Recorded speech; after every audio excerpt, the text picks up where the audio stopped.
আসসালামু আলাইকুম। Electrical review Bangla চ্যানেলের পক্ষ থেকে সবাইকে উষ্ণ শুভেচ্ছা ও ভালোবাসা জানাচ্ছি। আজকে আপনাদের মাঝে যে ভিডিওটি নিয়ে আমি হাজির হয়েছি, ভিডিওটি হলো, আপনারা দেখতে পাচ্ছেন, এটি হলো একটি প্যানেল বোর্ড, এসি প্ল্যান্টের ইলেকট্রিক্যাল প্যানেল বোর্ড। তো এই প্যানেল বোর্ডের ভিডিও আমরা করতেছি। যে প্যানেল বোর্ডের অনেকগুলো ইলেকট্রিক্যাল ডিভাইস আছে, কোন কোন ডিভাইস কিভাবে কাজ করে, আমি সেই প্রেক্ষিতে আজকে এই ভিডিওটি করতেছি। তো এটি একটি স্পিনিং সেক্টরের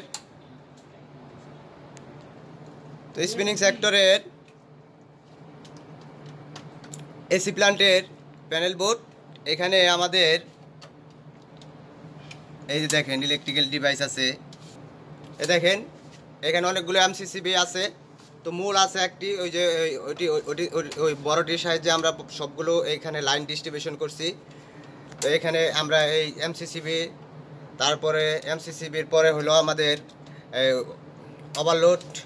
দেখেন যাতে মোটরগুলো টিপ করলে যাতে এই মানে এই এম্পিয়ার বেশি নিলে যাতে এই ওভারলোডে টিপ করে। এখানে এই ওভারলোড নিয়ে যদি কথা বলি তাহলে অনেক কথাই বলা হবে। এই ওভারলোড নিয়ে আমি আরেকদিন আপনাদেরকে একটি ভিডিও দিব।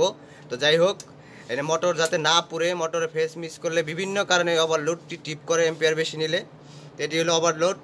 তো এখানে আমাদের আছে রিলে। এই রিলের কাজ কিভাবে করে, যে এখানে এই যে দেখেন রিলের পাশে আছে একটি টাইমার। এই যে এটি হলো টাইমার। তো টাইমারের কাজ কিভাবে করে সেই প্রেক্ষিতেও আমি আপনাদেরকে এই প্রত্যেকটা ডিভাইস সম্পর্কে একটি একটি করে ভিডিও দেওয়ার আপনাদেরকে চেষ্টা করব। যাই হোক, এর সাথে আমাদের আছে হলো ম্যাগনেটিক কন্ডাক্টর। এই যে দেখেন ম্যাগনেটিক কন্ডাক্টর কিভাবে কাজ করে, এখানে কি কি আছে, ম্যাগনেটিক কন্ডাক্টরের কাজ কি, সেই প্রেক্ষিতেও আমি আপনাদেরকে একটি ভিডিও দেওয়ার চেষ্টা করব। তো একটি ইলেকট্রিক্যাল প্যানেল বোর্ডে অনেক ধরনের ডিভাইস থাকে এবং প্রত্যেকটি ডিভাইস কি সেফটি হিসাবে কাজ করে, কিভাবে কাজ করে, সেটি আমি আপনাদেরকে অন্য আরেকটি ভিডিওর মধ্যে দেখানো চেষ্টা করব। তো আমরা প্রাথমিক অবস্থায় এই ঈদের মাঝে কাজ করতেছি বিদায় প্রত্যেকটি নাটগুলো আমরা টাইট দিতেছি এবং প্রত্যেকগুলো কেবল আমরা দেখতেছি যে কেবলগুলো কোনো সমস্যা হয়েছে কিনা, কেবলের ইনসুলেশনে কোনো সমস্যা হয়েছে কিনা, কেবল লাক্সে কোনো সমস্যা হয়েছে কিনা আমাদের। তো যাই হোক,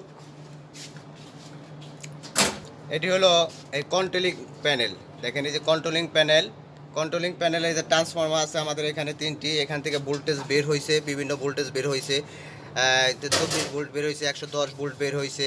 আমাদের যে যে ভোল্টের প্রয়োজন কন্ট্রোলিংয়ের জন্য, যে যে ভোল্টের প্রয়োজন আমরা সেই ভোল্ট এখান থেকে বের হয়েছে।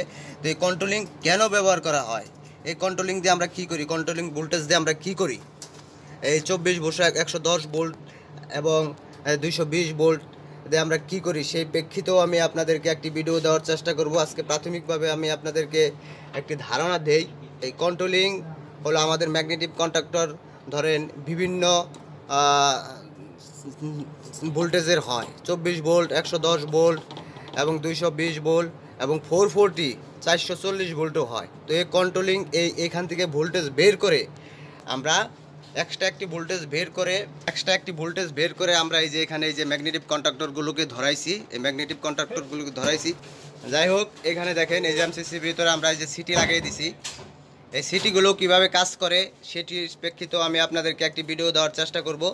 তো আমরা ভিডিও আর বাড়াবো না, বড় করব না।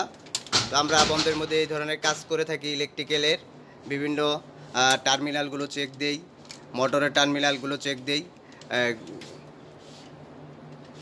দেখেন আমার এই ভিডিওতে দেখে যদি আপনাদের কোনো কিছু শিখতে পারেন, শিখেন, আমাকে অবশ্যই কমেন্টে জানাবেন। এবং আমার ভিডিও দেখে যদি আপনারা উপকৃত হন তাহলে অবশ্যই আমার এই ভিডিও লাইক, কমেন্ট, শেয়ার করে দিবেন। সবাই ভালো থাকবেন। আর ইলেকট্রিক্যাল রিভিউ বাংলা চ্যানেলে যদি আপনারা নতুন হয়ে থাকেন তাহলে অবশ্যই আমার এই চ্যানেলটি আপনারা সাবস্ক্রাইব করে রাখবেন। সবাইকে ধন্যবাদ। আসসালামু আলাইকুম।